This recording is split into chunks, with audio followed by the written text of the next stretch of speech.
राधे राधे, हरे कृष्ण। आप सभी का दिन शुभ हो। आज दिनांक है 10 नवंबर और दिन है सोमवार और आज है मार्गशीर्ष मास के कृष्ण पक्ष की षष्ठी तिथि, जो कि आज पूरा दिन रहने के बाद देर रात 12:07 पर समाप्त होगी। बाद में सप्तमी तिथि प्रारंभ हो जाएगी और आज पुनर्वसु और पुष्य नक्षत्र का बहुत ही शुभ योग बन रहा है, जिसमें पुनर्वसु नक्षत्र शाम 6:48 तक रहेगा। बाद में पुष्य नक्षत्र प्रारंभ हो जाएगा। सर्वार्थ सिद्धि योग भी आज बन रहा है, जिसमें साध्य योग दोपहर 12:05 तक रहेगा। बाद में शुभ योग प्रारंभ हो जाएगा और आज ब्रह्म मुहूर्त सुबह 5:05 से 5:54 तक रहेगा। सूर्योदय होगा सुबह 6:41 पर। सूर्यास्त का समय शाम 5:40 रहेगा। चंद्रोदय रात 10:34 पर होगा और आज राहु काल सुबह 7:30 से 9 बजे तक रहेगा। लेकिन आज इतने सारे शुभ संयोगों के साथ साथ बहुत ही अशुभ समय यानी भद्रा काल भी लग रहा है, जो कि आज रात 12:07 से लेकर अगले दिन सुबह 11:32 तक रहेगा। और इस बार भद्रा का वास मृत्युलोक यानी पृथ्वीलोक में रहेगा, जो कि समस्त शुभ कार्यों के लिए अशुभ मानी जाएगी। तो अगर आप कोई भी शुभ काम इस दौरान कराना चाहते हैं तो भद्रा काल की समाप्ति के बाद ही आप करें। आज पहले सुनते हैं माँ अन्नपूर्णा की कथा, फिर हम सुनेंगे सीता नित्यनेम की कहानी और आज का महात्म्य। माँ अन्नपूर्णा व्रत की कथा के अनुसार प्राचीन समय की बात है। काशी निवासी धनंजय की पत्नी का नाम सुलक्षणा था। उसे अन्य सभी सुख प्राप्त थे, केवल निर्धनता ही उनके दुख का एकमात्र कारण थी और यही दुख उसे हर समय सताता था। एक दिन सुलक्षणा अपने पति से बोली, स्वामी आप कुछ उद्यम करो तो काम चले, इस प्रकार कब तक काम चलेगा। सुलक्षणा की ये बात धनंजय के मन में बैठ गई और वह उसी दिन विश्वनाथ शंकर जी को प्रसन्न करने के लिए बैठ गया और कहने लगा, हे देवाधिदेव विश्वेश्वर, मुझे पूजा पाठ कुछ भी करना नहीं आता, मैं तो केवल आपके ही भरोसे बैठा हूँ। इतनी विनती करके वह 2-3 दिन तक लगातार भूखा प्यासा बैठा रहा। ये देखकर भगवान शंकर ने उसके कान में अन्नपूर्णा अन्नपूर्णा अन्नपूर्णा इस प्रकार 3 बार कहा। ये कौन क्या कह गया। बस इसी सोच में धनंजय पड़ गया कि मंदिर से आते ब्राह्मण को देखकर वह पूछने लगा, पंडित जी अन्नपूर्णा कौन है। तब ब्राह्मण ने कहा, अरे धनंजय, तू तो अन्न छोड़कर बैठा है, इसीलिए तुझे हर समय अन्न की ही बात सूझती है। जा घर जाकर अन्न ग्रहण कर। धनंजय अपने घर गया, जाकर पत्नी से सारी बात कही। तब वह बोली, नाथ चिंता मत करो, स्वयं शंकर जी ने यह मंत्र दिया है और वे स्वयं ही खुलासा भी करेंगे। आप फिर से जाकर उनकी आराधना करो। पत्नी के कहे अनुसार धनंजय फिर पहले दिन की तरह ही जाकर पूजा में बैठ गया। रात्रि में भगवान शंकर जी ने आज्ञा दी, कहा तू पूर्व दिशा में चला जा। अब धनंजय अन्नपूर्णा का नाम जपता जाता और रास्ते में फल खाता, झरनों का पानी पीता जाता। इस प्रकार कितने ही दिनों तक लगातार वह चलता रहा। वहां उसे चांदी से चमकते वन की शोभा देखने मिली, सुंदर सरोवर देखने मिला। उसके किनारे कितनी ही अप्सराएं झुंड बनाई बैठी थी। एक अप्सरा कथा कहती थी और सब माँ अन्नपूर्णा इस प्रकार बार बार कहती थी। ये अगहन मास की उजियारी रात्रि थी और आज से ही व्रत का आरंभ था। जिस शब्द की खोज करने वह निकला था, वहां उसे वही शब्द सुनने को मिला। धनंजय ने तब उनके पास जाकर धीरे से पूछा, हे देवियों, आप ये सब क्या कर रही हो। तब उन सब ने कहा, हम सब माँ अन्नपूर्णा का व्रत कर रही हैं। व्रत करने से क्या होता है और क्या ये व्रत किसी ने किया भी है। इसे कब किया जाए, कैसे किया जाए और इसकी कैसी विधि है, मुझसे भी कहो। धनंजय के कहने पर वे अप्सराएं कहने लगी, इस व्रत को कोई भी कर सकता है। 21 दिन व्रत करने के लिए 21 गांठ वाला सूत लेना। 21 दिन यदि ना कर पाए तो 1 दिन का ही उपवास करें और ये भी ना करें तो केवल कथा सुनकर ही प्रसाद ले लें। निराहार रहकर कथा कहें। कथा सुनने वाला कोई ना मिले तो पीपल के पत्तों को रखकर सुपारी या घृत कुमारी यानी ग्वार पाठ को वृक्ष के सामने रखकर दीपक को साक्षी बनाकर सूर्य, गाय, तुलसी या महादेव को बिना कथाएं सुनाए मुख में अन्न मत डालना। यदि भूल से कुछ पड़ जाए तो 1 दिवस फिर उपवास करें। व्रत के दिन क्रोध ना करें और झूठ ना बोलें। अप्सराओं के द्वारा विधि बताने पर धनंजय बोला, फिर बताइए इस व्रत के करने से क्या होगा? तब वे कहने लगी, इसके करने से अंधे को नेत्र मिल जाता है, लूलों को हाथ मिल जाता है, निर्धन के घर धन के भंडार भर जाते हैं, बांझन को संतान मिलती है, मूर्ख को विद्या मिलती है, और जो जिस कामना से व्रत को करता है माँ उसकी वह हर कामना पूर्ण करती हैं। धनंजय कहने लगा, बहनों, मेरे घर में भी धन नहीं है, विद्या नहीं है, कुछ भी तो नहीं है मेरे पास। मैं तो दुखिया ब्राह्मण हूँ, मुझे इस व्रत का सूत दोगी क्या? हाँ भाई, तेरा कल्याण हो, हम तुझे सूत देंगी, ले इस व्रत का मंगल सूत ले ले। तब धनंजय ने उन अप्सराओं से सूत लेकर व्रत को किया। व्रत पूरा हुआ। तभी सरोवर में से 21 खंड की स्वर्ण सीढ़ी हीरा मोती जड़ी हुई प्रकट हुई। धनंजय जय अन्नपूर्णा कहता जाता था। इस प्रकार जाने कितनी ही सीढ़ियां वह उतरता गया। तब अंदर जाकर उसने क्या देखा कि करोड़ों सूर्यों से प्रकाशमान माँ अन्नपूर्णा का मंदिर है। उसके सामने स्वर्ण सिंहासन पर माँ अन्नपूर्णा विराजमान है। सामने भिक्षा हेतु शंकर भगवान खड़े हैं। देवांगनाएं चवर डुला रही हैं। कितने ही हथियार बांधे पहरा दे रही हैं। धनंजय दौड़कर माँ जगदम्बा के चरणों में गिर पड़ा। देवी उसके मन का दुख जान गई।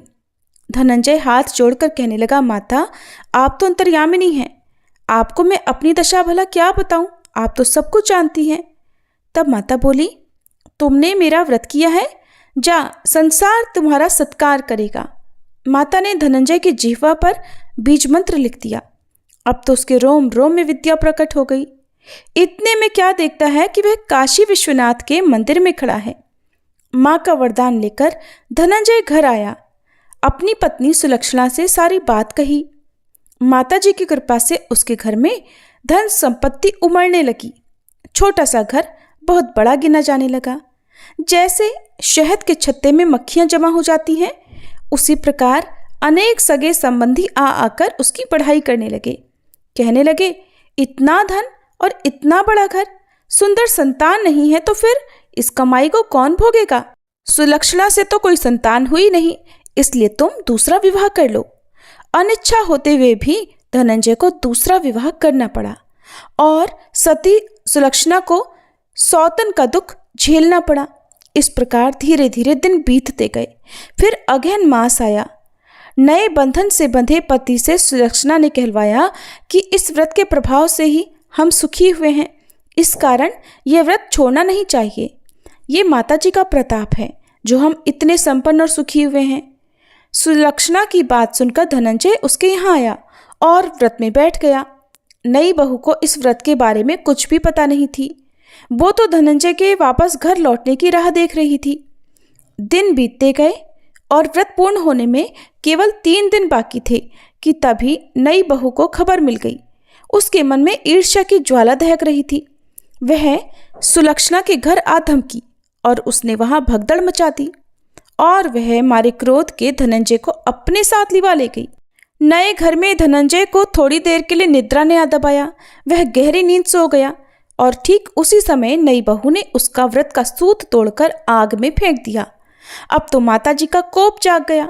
इधर माता क्रोधित हुई और उधर उसके घर में अचानक आग लग गई।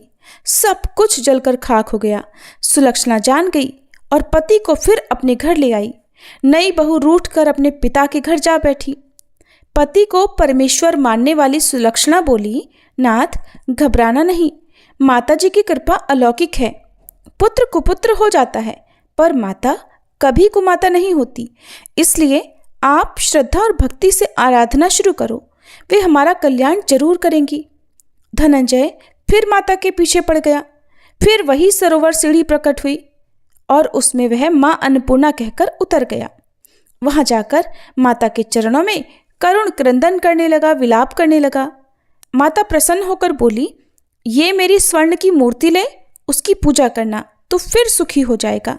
जा, तुझे मेरा आशीर्वाद है। तेरी पत्नी सुलक्षणा ने श्रद्धा से मेरा व्रत किया है, उसे मैंने पुत्र का वरदान दिया है। धनंजय ने आंखें खोली तो खुद को काशी विश्वनाथ के मंदिर में खड़ा पाया। वहां से फिर उसी प्रकार वह घर को आया। इधर सुलक्षणा गर्भवती हुई और 9 महीने पूरे होते ही उसके यहाँ पुत्र का जन्म हुआ। गांव में आश्चर्य की लहर दौड़ पड़ी। अब तो गांव में जिसकी कोई भी कामना होती वही मनौती मांगने लगता और इस तरह सभी लोगों की मनोकामनाएं पूर्ण होने लगी। इस तरह उसी गांव के निसंतान सेठ के पुत्र होने पर उसने माता अन्नपूर्णा का मंदिर बनवा दिया। उसमें माता जी धूमधाम से पधारी, यज्ञ हुआ और धनंजय को मंदिर के आचार्य का पद दे दिया गया। जीविका के लिए मंदिर की दक्षिणा और रहने के लिए बड़ा सुंदर सा भवन भी दिया गया। धनंजय पत्नी और पुत्र सहित वहां सुख से रहने लगा। माता जी के चढ़ावे में भरपूर आमदनी होने लगी। उधर नई बहू के पिता के घर डाका पड़ गया, सब कुछ लुट गया और वे भीख मांगकर अपना पेट भरने लगे। सुलक्षणा ने जब यह सुना तो उन्हें बुलावा भेजा और उनके आने पर उन्हें अलग घर में रख लिया और उनके अन्न वस्त्र का प्रबंध भी कर दिया। धनंजय, सुलक्षणा और उसका पुत्र माता जी की कृपा से आनंद से रहने लगे। माता जी ने जैसे उनके भंडार भरे वैसे सबके भंडार भरे। सभी प्रेम से बोलिए, अन्नपूर्णा माता की जय। इस कहानी को सीता माता कहती थी और प्रभु श्री राम सुना करते थे। एक दिन श्री राम भगवान को किसी काम के लिए बाहर जाना पड़ा तो सीता माता कहने लगी कि भगवान, मेरा तो 12 वर्ष का नित्यनेम है, अब आप बाहर जाएंगे तो मैं अपनी कहानी किसे सुनाऊंगी। तब श्री राम ने कहा कि सीते, आप कुएं की पाल पर जाकर बैठ जाना और वहां पर जो भी औरतें पानी भरने आएंगी उन्हें अपनी कहानी सुना दिया करना। सीता माता कुएं की पाल पर जाकर बैठ गई। तभी एक स्त्री आई।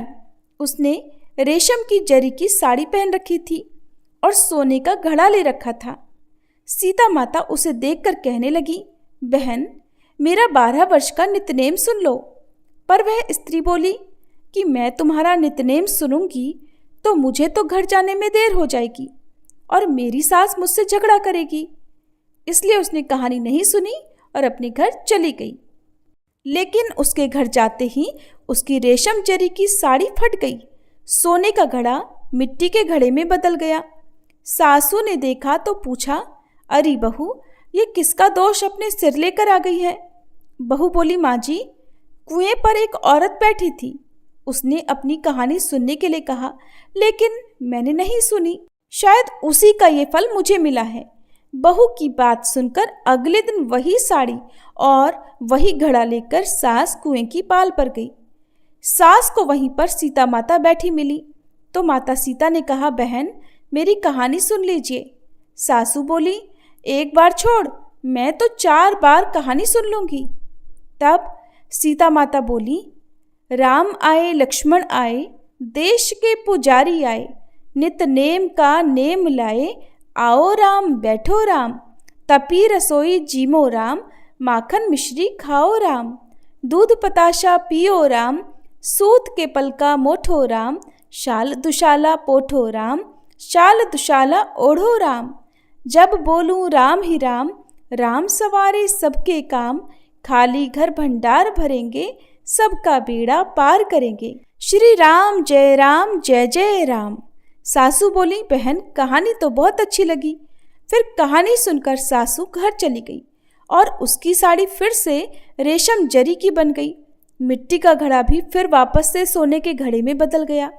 बहू ने देखा तो कहने लगी, सासू माँ, आपने ये सब कैसे किया। सासू बोली, बहू, तू दोष लगा कर आई थी और मैं अब दोष उतार कर आ रही हूँ।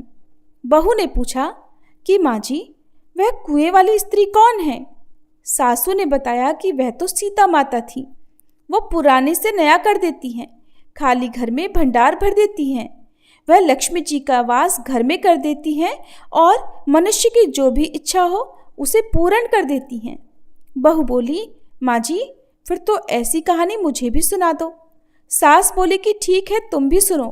फिर सास ने कहानी शुरू की।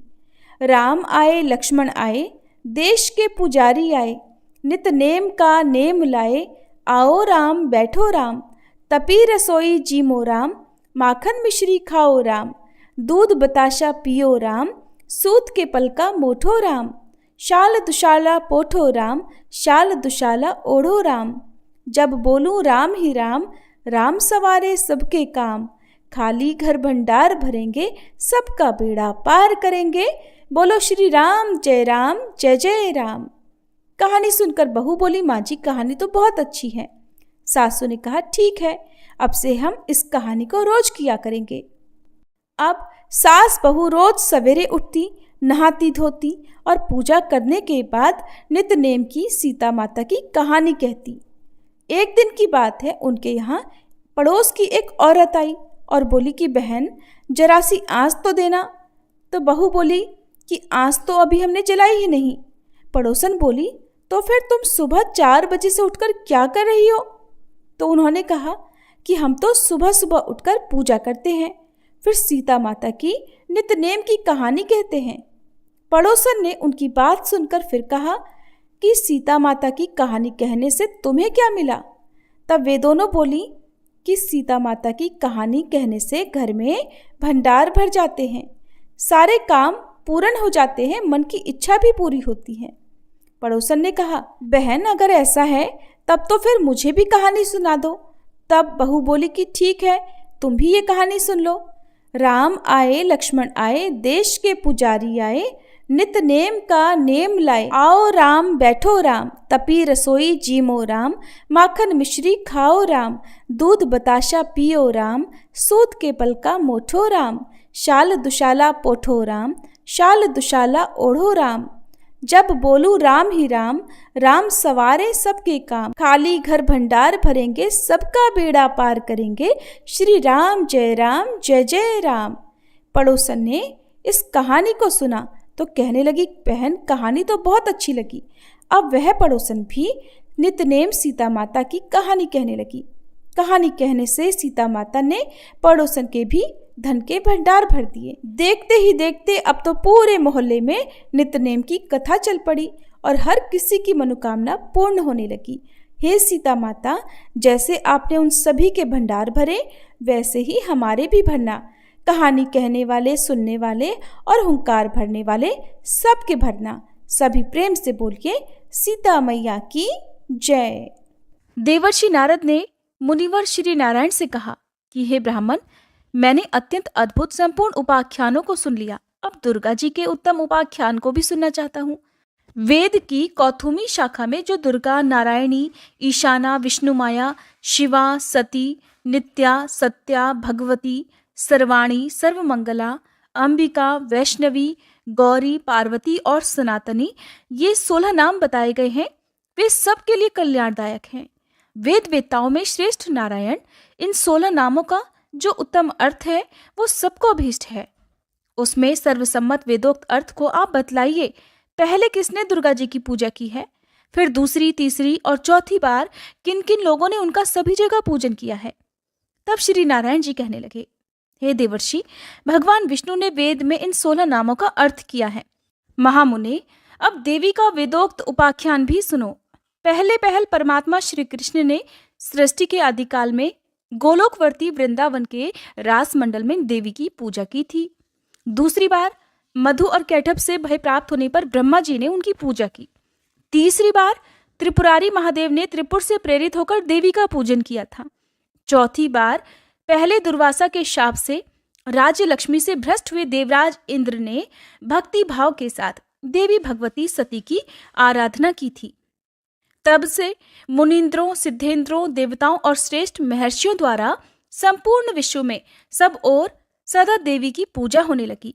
हे मुने, पूर्व काल में संपूर्ण देवताओं के तेज पुंज से देवी प्रकट हुई थी। उस समय सब देवताओं ने अस्त्र शस्त्र और आभूषण दिए थे। उन्हीं दुर्गा देवी ने दुर्ग आदि दैत्यों का वध किया था और फिर देवताओं को अभीष्ट वरदान के साथ उनका राज्य वापस लौटाया था। दूसरे कल्प में महात्मा राजा सुरथ ने, जो कि मेधस ऋषि के शिष्य थे, सरिता के तट पर मिट्टी की मूर्ति में देवी की पूजा की थी। उन्होंने वेदोक्त 16 उपचार अर्पित करके विधिवत पूजन और ध्यान के बाद कवच धारण किया था और फिर परिहार नामक स्तुति करके अभीष्ट वरदान प्राप्त किया।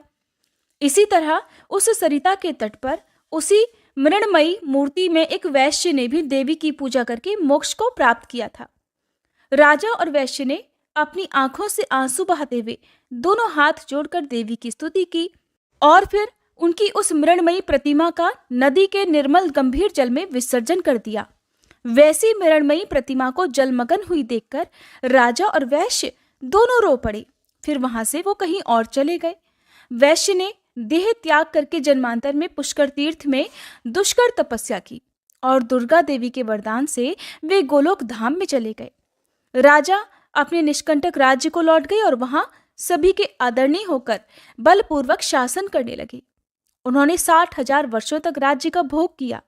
फिर अपनी पत्नी और राज्य का भार अपने पुत्र को सौंपकर वे काल योग से पुष्कर में तपस्या करके दूसरे जन्म में सावर्णी मनु हुए। हे वत्स, हे मुनिश्रेष्ठ, इस प्रकार मैंने आगमों के अनुसार दुर्गोपाख्यान का संक्षेप से वर्णन कर दिया। अब तुम और क्या सुनना चाहते हो? फिर देवर्षि नारद के पूछने पर भगवान नारायण ने तारा की कथा कही और चैत्र तनय राजा अधिरथ से राजा सुरथ की उत्पत्ति का प्रसंग भी सुनाया। देवर्षि नारद के प्रश्न का उत्तर देते हुए भगवान नारायण बोले कि ध्रुव के पौत्र और उत्कल के पुत्र बलवान नंदी स्वयंभू मनु के वंश में सत्यवादी और जितेंद्रीय राजा थे। उन्होंने 100 अक्षौहिणी सेना साथ लेकर महामती सुरथ के राज्य को चारों ओर से घेर लिया।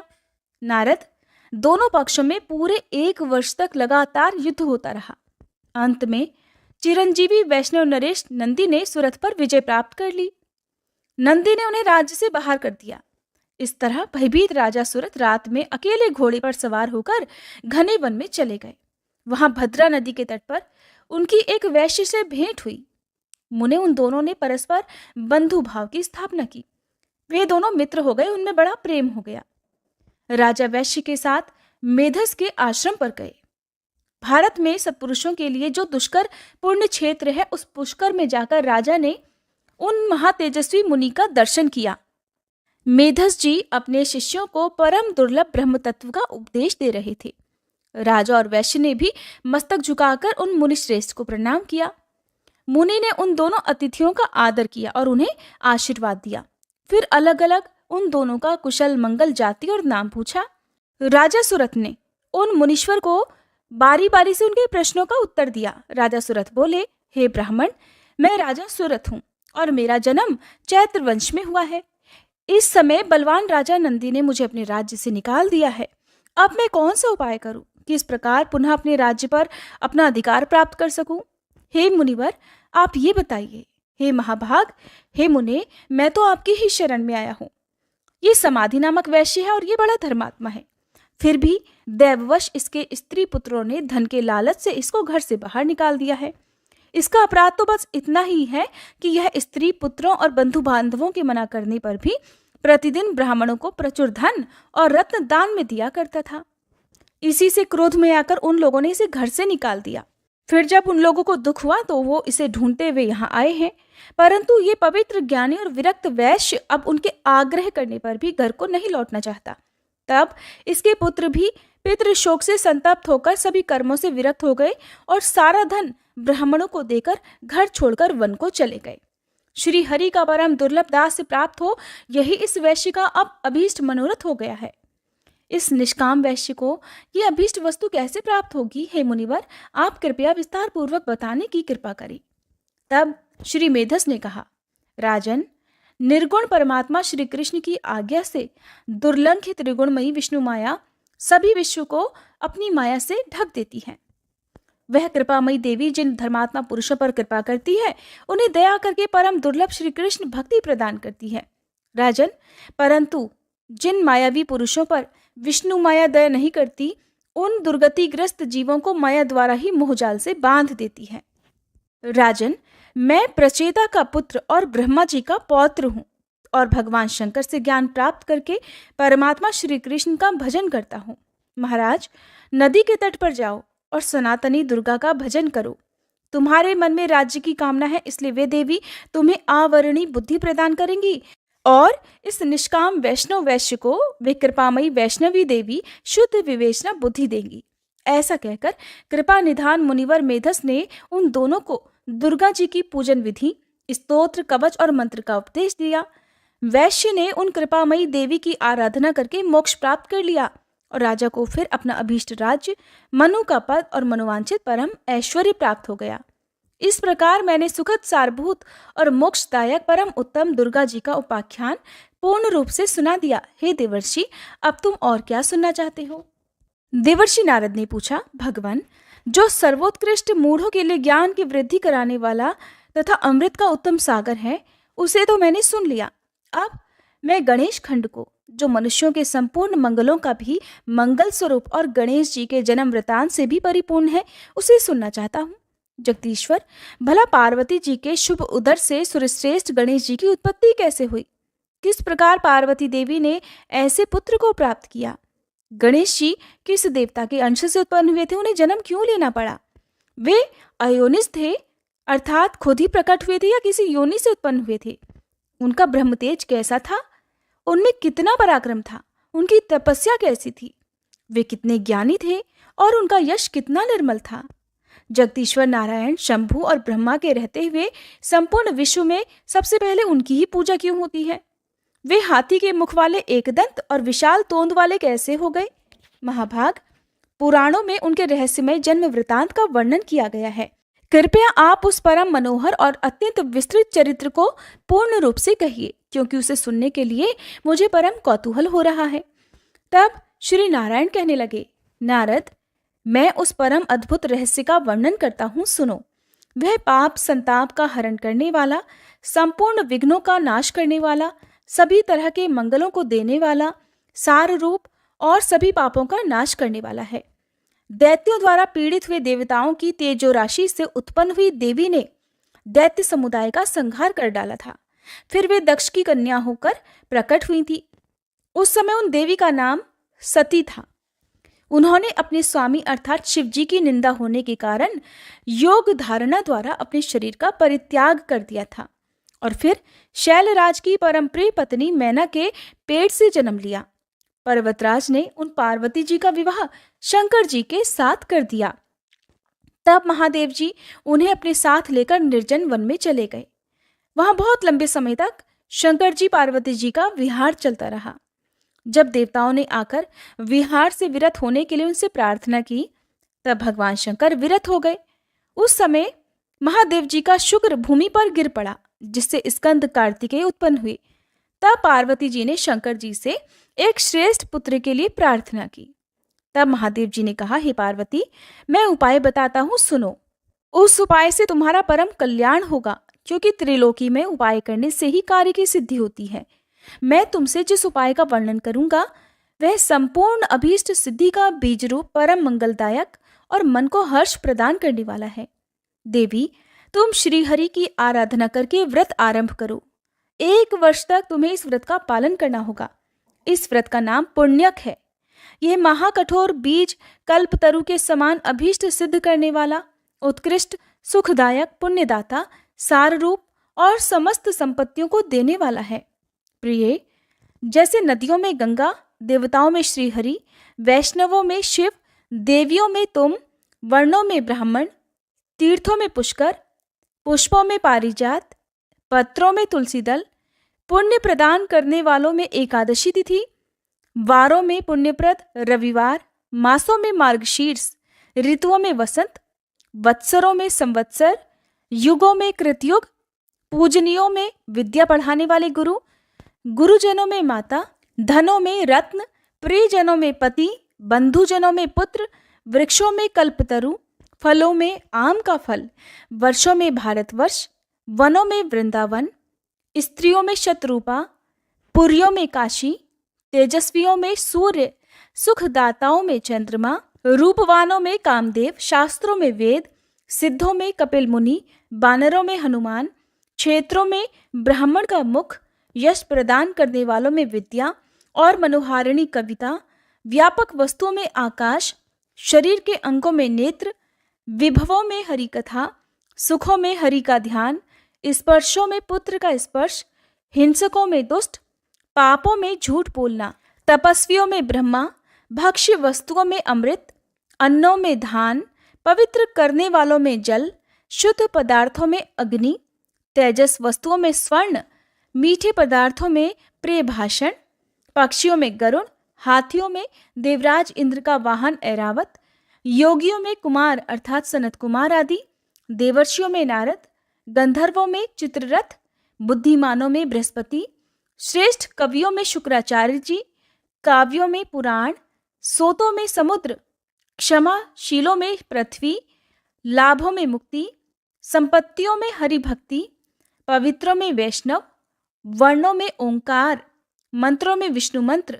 बीजों में प्रकृति, विद्वानों में वाणी, छंदों में गायत्री छंद, यक्षों में कुबेर, सर्पों में वासुकी नाग, पर्वतों में तुम्हारे पिता हिमवान, गौओं में सुरभि, वेदों में सामवेद, तृणों में कुश, सुखप्रदों में लक्ष्मी जी, शीघ्रगामियों में अर्थात सबसे तेज चलने वालों में मन, अक्षरों में अकार, हितैषियों में पिता, यंत्रों में शालिग्राम शिला, पशु अस्थियों में विष्णु पुंजर, चौपायों में सिंह, जीवधारियों में मनुष्य, इंद्रियों में मन, रोगों में मंदाग्नि, अदिति पुत्रों में इंद्र, दैत्यों में बलि, साधुओं में प्रहलाद, दानियों में दधीची, अस्त्रों में ब्रह्मास्त्र, चक्रों में सुदर्शन चक्र, मनुष्यों में राजा रामचंद्र और धनुर्धारियों में लक्ष्मण जी श्रेष्ठ हैं। और जैसे श्री कृष्ण सर्वाधार, समस्त जीवों द्वारा पूजनीय, सबके बीज स्वरूप, सब कुछ देने वाले और सभी वस्तुओं के सार रूप हैं,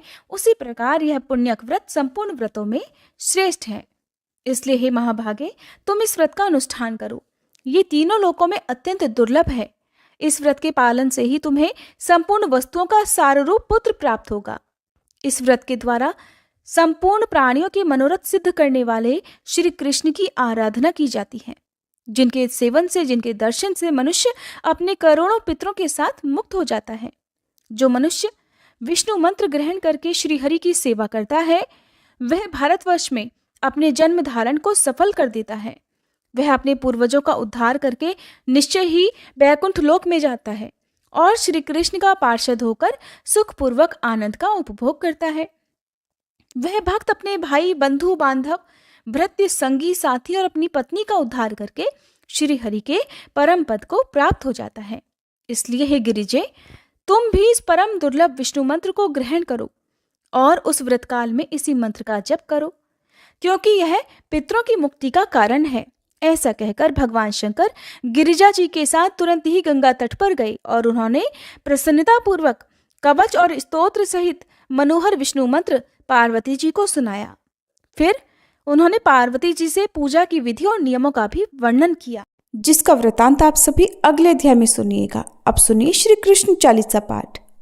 बंशी शोभित कर मधुर, नील जलद तन श्याम, अरुण अधर जनु बिंबा फल, नयन कमल अभिराम, पूर्ण इंद्र अरविंद मुख, पीतांबर शुभ साज, जय मन मोहन मदन छवि, कृष्ण चंद्र महाराज। जय यदुनंदन जय जगवंदन, जय वसुदेव देवकी नंदन, जय यशोदासुत नंद दुलारे, जय प्रभु भक्तन के धृग तारे, जय नट नागर नाग नथैया, कृष्ण कन्हैया धेनु चरैया, पुनि नख पर प्रभु गिरिवर धारो, आओ दीनन कष्ट निवारो, वंशी मधुर अधर धरि तेरी, होवे पूर्ण मनोरथ मेरो,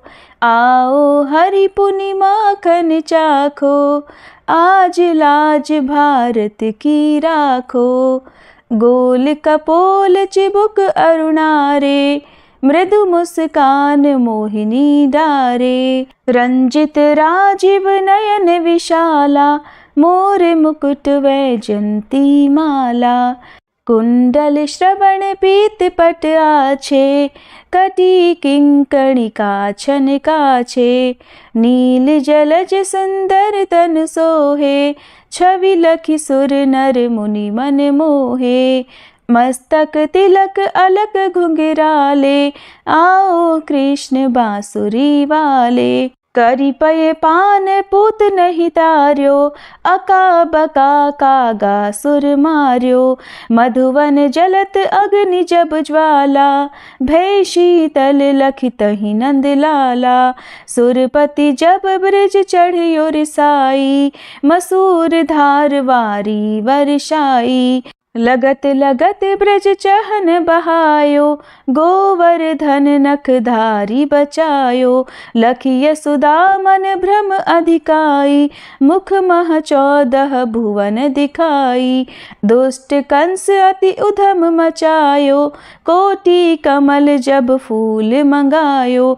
नाथी काली यही तब तुम लीन्हे, चरण चिन्ह दे निर्भय कीन्हे। करी गोपिन संग रास विलासा, सबकी पूरन करी अभिलाषा। केतिक मह असुर संग हार्यो, कंस ही केस पकड़ दे मार्यो। मात पिता की बंदी छुड़ाई, उग्रसेन कह राज दिलाई। मही से मृतक 6 सुत लायो, मातु देव की शोक मिटायो। भौमासुर मुर दैत्य संहारो, लाए 18 सहस कुमारो। दे भी नहीं तृण चीर संहारा, जरा सिंधु राक्षस कह मारा। असुर बकासुर आदिक मार्यो, भक्तन के तब कष्ट निवार्यो। दीन सुदामा के दुख टार्यो, तंदुल 3 मूठ मुख डार्यो। प्रेम के साग विदुर घर मांगे, दुर्योधन के मेवा त्यागे। लखी प्रेम की महिमा भारी, ऐसे श्याम दीन हितकारी। भारत के पारथ रथ हाके, लिए चक्र कर नहीं बल ताके। निज गीता के ज्ञान सुनाए, भक्तन हृदय सुधा वर्षाए। मीरा थी ऐसी मत वाली, विष पी गई बजा कर ताली। राना भेजा सांप पिटारी, शालिग्राम बने बनवारी। निज माया तुम विधि ही दिखायो, उरते संशय सकल मिटायो। तब शत निंदा करी तत्काला, जीवन मुक्त भयो शिशुपाला। जब ही द्रौपदी टेर लगाई, दीनानाथ लाज अब जाई। तुरत ही वसन बने नंदलाला, बढ़े चीर भय अरि मुँह काला।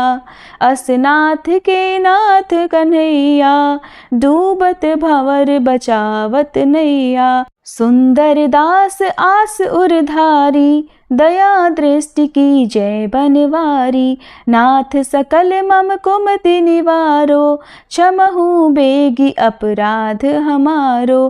खोलो पट अब दर्शन दीजे, बोलो कृष्ण कन्हैया की जय। बोलो कृष्ण कन्हैया की जय, बोलो कृष्ण कन्हैया की जय। ये 40 कृष्ण का पाठ करे उरधारी, अष्ट सिद्धि नवनिधि फल लहे पदार्थ चारी। बोलो श्री कृष्ण भगवान की जय।